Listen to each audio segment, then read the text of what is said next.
Howdy everybody, and welcome back to the channel. Today the command we're going to go over is delete face. Now I built this particular model that has all this weird stuff on it just to be able to use as a sample on this. And I have a history tree, but say I wanted to change something on this. Normally I could go into the history tree, but say if you have 100 different features on whatever model you're doing, it's a little harder to go through there, and sometimes it's easier just to use this command to remove something rather than go back and do some modification, because sometimes if you mod certain things you can break other features because they're looking for that as a link. But the delete face it's a way around it. It can be used for multiple things. But say this was not something that you built, but it's a model, an IGES or a step or OBJ, something that you imported. Well, it will not have a history tree. So you would have to use this command to do some cleanup. But there is a weird thing about the command. So if you're in 3D model and you go over here, delete face, this right here is normally collapsed and you don't see anything else. So normally you would go, oh, delete face. So you would pick on this, say okay. Well, here's your result. You can see inside.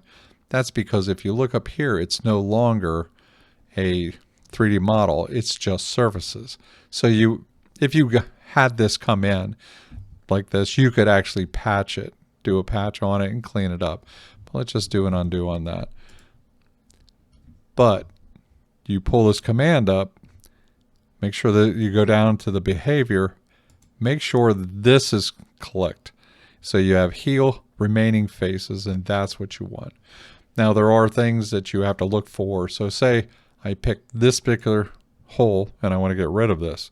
If I say okay to that, it did get rid of the hole, but there was a chamfer also that did not get rid of. This is kind of a neat little thing. So say you want that particular shape someplace.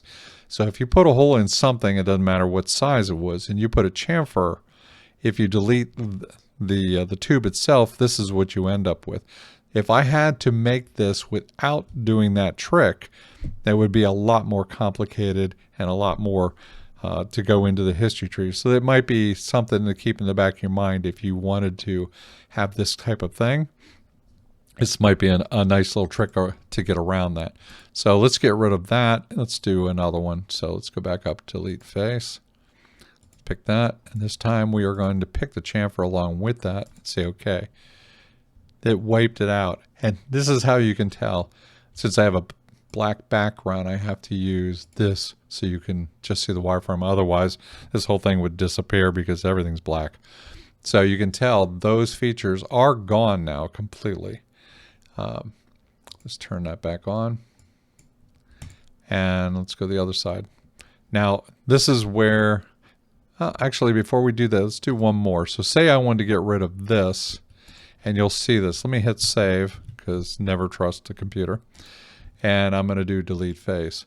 And this is where you'll run into things. If I pick on this only, and I say okay, now this could stall. It could do two different things. It could come back with an error, or it could literally lock up your Inventor. So before you do any of these commands or do any of this, always hit save on your model before you go. There you go. Now the reason this failed is it couldn't figure out how to redo this chamfer.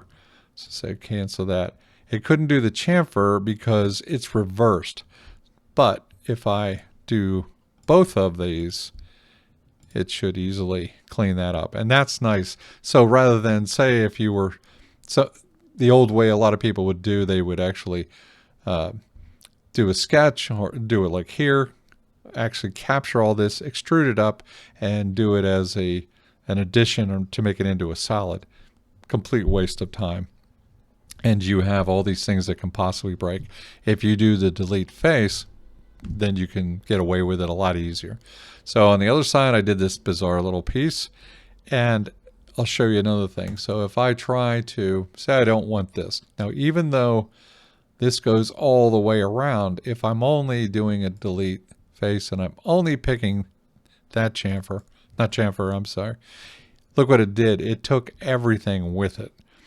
So you have to be careful what you're picking. So if I just want to get rid of this fillet, I should have said that correctly. If I want to get rid of just the fillet, I'd have to select all of it that it's tangent to itself.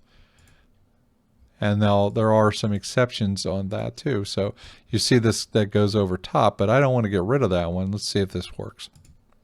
Okay, so now I was able to get rid of just that one and leave the other alone. If I would have picked that, I would have gotten rid of that as well. But say I pulled in this model and I don't need any of this. So if I just go to a side profile, make sure that's checked, I'm going to window the entire thing, and then I'm going to say okay. It literally took all of it away. This is a great way to clean up things. But here's also, say you got this far in the process and you realized, well, I kind of needed that original one. If you go back to that delete face and just hit the delete key, it'll put that back. Let's do that next thing here. Okay. Now I had to do the other one because it ended up getting rid of the chamfer as well. But this was nice. In your history tree, if you did make a mistake and someone come back and says, hey, I needed that part, can you put it back? Rather than the average person would normally just punch a hole and do another chamfer and make a ridiculous, just delete the command that you did for that particular one. So rather than try to do all of them at the same time, do them individually, so if you do need to go back, you at least can pick in the tree and make your life a little easier. I hope this helped, and I'll see you in the next tutorial.